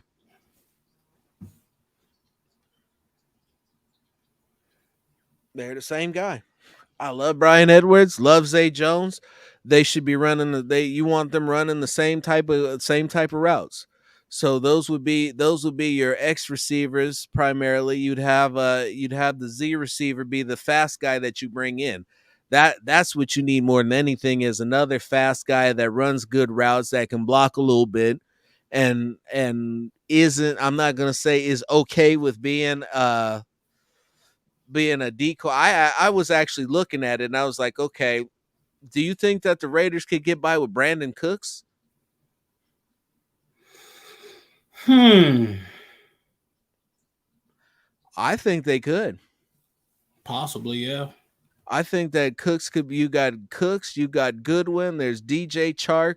I'm not in the camp that believes that you have to have Devontae Adams, because paying a 30-year-old receiver $25 million a year is just not good, especially when you only got $45 million of cap space and 35 free agents.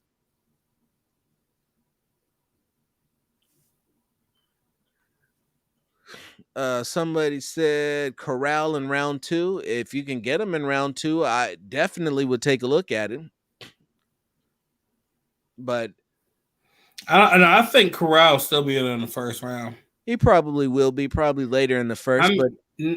Nah, they really have him as a top first rounder. I mean, if you're gonna go look, everybody's gonna say, "Well, you know that bowl game." I mean, let's be real. Some of these guys shouldn't have been playing this damn bowl game. They shouldn't have. It has no meaning. And I can understand if you were like playing for Alabama or Georgia or Michigan or, like we look at Ritter. I can understand that. Yeah. But the rest had no meaning. Yeah, Corral didn't have any business in that game, and I respect what he wanted to do. I respect his desire to play and go out there and not sell out his teammates who helped him get to where he wanted to be. But Matt Corral is going to have to learn something, that at this stage in his life, his body is a business and he needs to make better business decisions.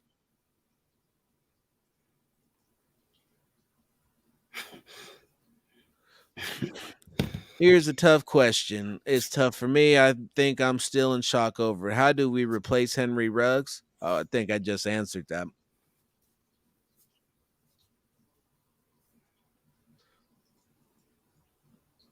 Hey, Happy New Year, Mike. Appreciate you, Mikey. I feel like we should trade our first round draft pick for 2 second round picks.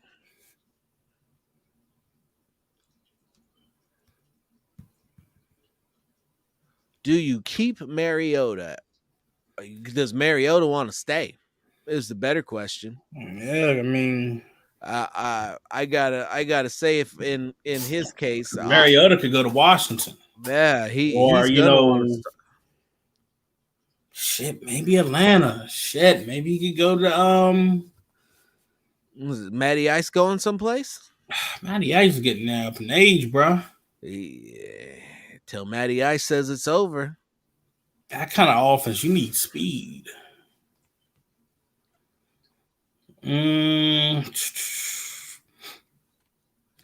What the hole is a speed receiver. Allen Robinson is more of the Zay Jones, Brian Edwards mold. You need a speed for this offense, for this team. You need a speed threat. That's what they're lacking.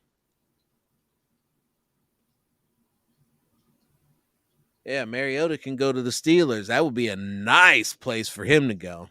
That'd be a real nice spot for Mariota, to be Yeah. honest with you.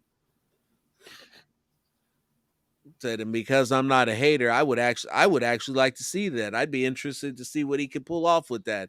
He'll have some wide receivers, he'll have a tight end, a running back, defense will be on par. They could make some noise. He could do a lot better than Mason Rudolph. The question is, what are they going to do with Dwayne Haskins?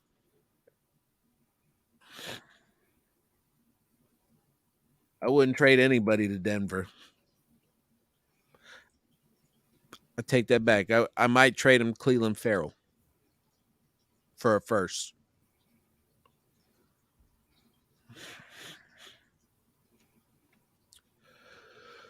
But all right, fellas. We about 2 hours strong in this bitch.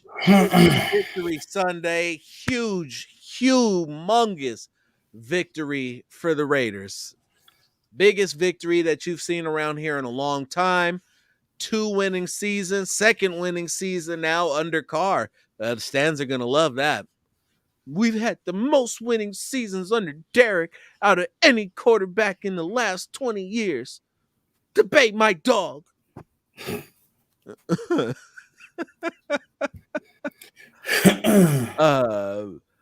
But yeah, other than that, that's all we got for you tonight. Enjoy the victory. Wake up tomorrow and know that your Raiders are on pace, on track for the playoffs. Will Carr get it done? Will Jacobs get it done? The hated rivals, the Los Angeles Chargers, because we'll never play San Diego again, Rich. I just want you to remember.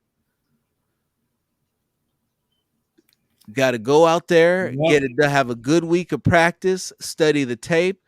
The coaching staff is going to need to come up with something new, more than anything for this week. You got a divisional opponent who knows you better than anybody.